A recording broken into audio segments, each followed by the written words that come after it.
तो नमस्कार दोस्तों, कैसे हो आप सब। आशा करती हूँ आप लोग ठीक होंगे। रेखा विजय ब्लॉग में आप सभी का स्वागत है। तो आज मैं आपके लिए लेकर आई हूँ ये सोहर का उठान गीत है। तो आप लोग सुनिएगा और बताइएगा। खासकर मेरी मौसी जी गाएंगी, ये मेरी मौसी हैं। तो मेरी मौसी गाएंगी, सुनाएंगी आप सभी को। तो चलिए सुनते हैं। ललना भले आया हमारे अंगनवाया जोर भैले गवना में शोर भैले हो।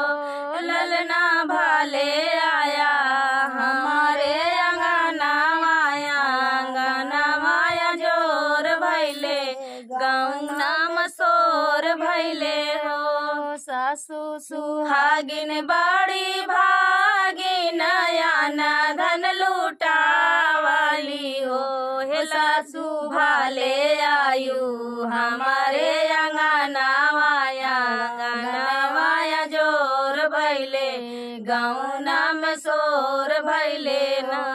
सासू भाले आयु हमारे अंगनवाया जोर भैले गवना में शोर भैले हो।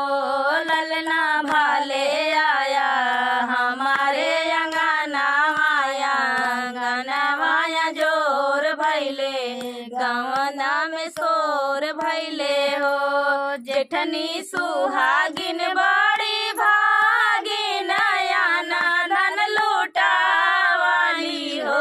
हे जेठनी भाले आयु हमारे अंगनवाया जोर भैले गौना में शोर भैले हो। जेठनी भाले आयु हमारे अंगनवाया जोर भैले गौना में शोर भैले हो।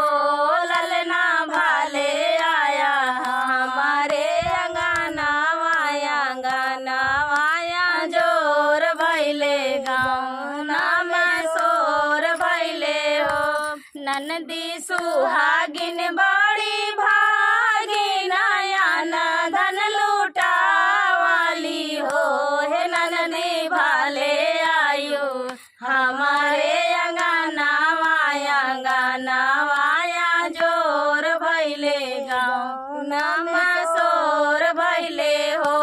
ननदी भाले आयु हमारे अंगनवाया जोर भैले गौना में शोर भैले हो। ललना भाले आया हमारे अंगनवाया जोर भैले गौना में शोर भैले हो। हे ननदी भाले आयु हमारे अंगनवाया जोर भैले गवना में शोर भैले हो।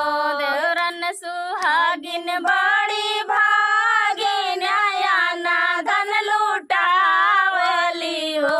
हे देवरन भाले आयु हमारे अंगनवाया जोर भैले गौना में शोर भैले हो। हे देवरन भाले आयु हमारे अंगनवाया जोर भैले गौना में शोर भैले हो। ललना भाले आया हमारे अंगनवाया जोर भैले गौना में शोर भैले हो। तो दोस्तों, ये प्यारा सा सोहर का उठान गीत आप सभी को कैसा लगा कमेंट में जरूर बताना। और मेरी मौसी जी का खासकर गीत है ये, तो बहुत ही टॉप गीत था। तो चलिए दोस्तों, तब तक के लिए नमस्कार।